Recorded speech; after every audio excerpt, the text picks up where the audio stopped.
Welcome to the Deep Dive, where we slice through the noise to get to the heart of what's really going on. When you think about the American dream, what comes to mind? Hmm. For so many people, it's that classic picture, right? The white picket fence, green lawn, the key to your own home. Yeah, that symbol of stability, of, Yeah, building something. exactly. But what does that dream actually look like to you today? Has it changed? I mean, how achievable does it even feel? Well, it's still a powerful vision, absolutely. Mm-mm. But the reality on the ground, Yeah. especially in certain markets, it's presenting some really stark challenges to that traditional view. Mm. And this recent article from The Blade, Toledo's Elusive Dream, it really shows the ground level impact, and it backs it up with some, frankly, staggering numbers. Stark contrast, yeah. And that's exactly what we're diving into today. So if you felt that pinch in the housing market, or maybe you've just wondered why that starter home seems more like a myth these days, our deep dive into Toledo, Ohio's, well, surprisingly hot and incredibly tough housing market should connect some dots for you, quickly and clearly. Yeah, we're digging into James Trum's article. It just came out July 18th, 2025. And our mission here isn't just to tell you what's happening. Right. It's to help you grasp the why behind it and maybe, what might be coming next. We'll pull out the key insights, the raw numbers, and the human stories, too. They really illustrate this complex situation. Okay, let's start with those human stories then, because they really bring the numbers to life, don't they? Absolutely. Let's begin with Sabrina Hunter. Now, here's a woman who waited, get this, 36 years to buy her first home. 36 years. Just think about that kind of determination. Incredible. She told The Blade she wanted to be a homeowner and had waited a long time. I mean, that's a dream deferred for decades, but she never gave up on it. It was really striking about her journey, I think, is she admitted she knew next to nothing about the whole process when she started out. So she wasn't just determined, she was resourceful. She met a real estate broker, Daisy White, at a resource fair her employer sponsored. Oh, okay. And Daisy became her guide. It just shows, there's the huge learning curve and how crucial support and knowledge are in today's market. And it definitely wasn't easy for her. Sabrina first set her budget around $100,000, which she found out pretty quickly was, well, insufficient, just not enough. Right. Not in this climate. So she had to update her loan application, look further afield, and eventually she found a house she loved. Asking price was $149,900. Okay. But she ended up bidding $160,000, and she got it. So paying over asking. Yeah, and that's the thing. Paying over asking, it's not unusual anymore. It's almost become like the standard play. Her story really sets the scene for how intense this market is. Yeah. Personal grit meeting fierce competition. Exactly. And then there's Darlesia Hutzbeth. She's a registered nurse, mid-30s. Her experience really mirrors what a lot of first-time buyers are facing. The frustration, but also, the adaptation. Right.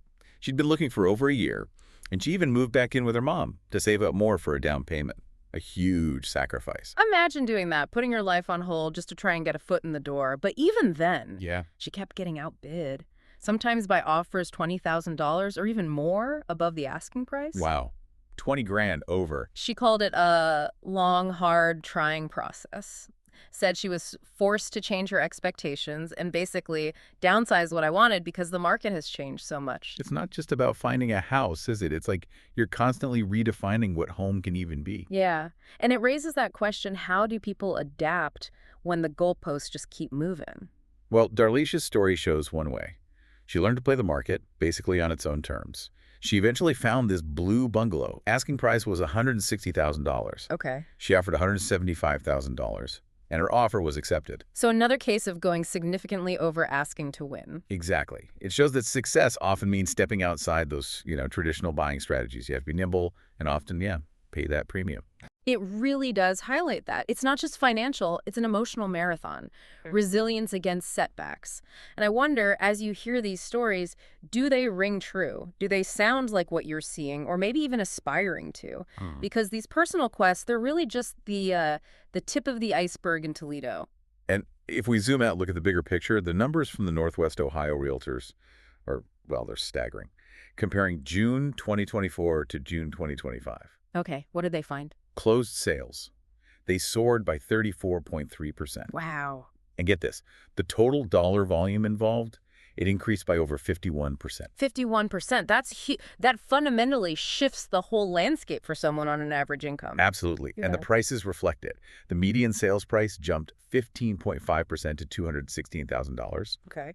and the average sales price up 13.1% to nearly $255,000. These aren't small steps. They're massive leaps in value. How does anyone keep up? Well, what's really interesting here, the article points out these numbers don't actually mean there's a flood of people moving into Toledo. Oh, so it's not population growth driving it? Apparently not. It's more that classic economic situation. Too many dollars chasing too few properties. Ah, supply and demand. But where are the dollars coming from if not new residents? That's the key question. It seems it's a mix, but a significant factor isn't just local wages. It might be external capital coming in. Adds a whole other layer. Okay, so why is it so hot then? Why too many dollars and not enough houses? Stephen Toon, he's the treasurer for the Northwest Ohio Realtors. He puts it pretty bluntly. He says, there just isn't enough inventory, nor will there be enough inventory for years to come. For years to come. That sounds bleak, almost like a warning. It does, and it leads right into the next point. Why aren't more affordable homes being built? Yeah, good question. If demand is high, why no new supply at that level? Well, Toon explains the cost of building itself has shot up. Land, materials, labor, everything's more expensive. So builders, to make a profit, they have to target, as he says, a particular price point, say $400,000 and up. $400,000 and up. So they're just not building the houses needed at the, the lower, more accessible end. Exactly. It's like Okay. they're forced to build the luxury model because the basic one just doesn't pencil out anymore. Leaves a huge gap in the market. Which brings us right to something Erin McPartland said. She's the executive director at Maumee Valley Habitat for Humanity. Right. She confirms that starter home no longer really exists, just gone. For first-time buyers looking for something affordable, there's basically nothing. It's vanished. And that creates this huge, almost impossible affordability gap. Think about it. The average home in Toledo costs around $200,000. Okay. But the average annual income, somewhere between $65,000 and $85,000. Right. So the math just doesn't work for a lot of people. It doesn't. Many people at that income level simply can't afford those $200,000 homes. And the few properties they might be able to afford often need serious repairs. Ugh. So another financial hurdle, needing renovation skills or more cash right after buying. Exactly.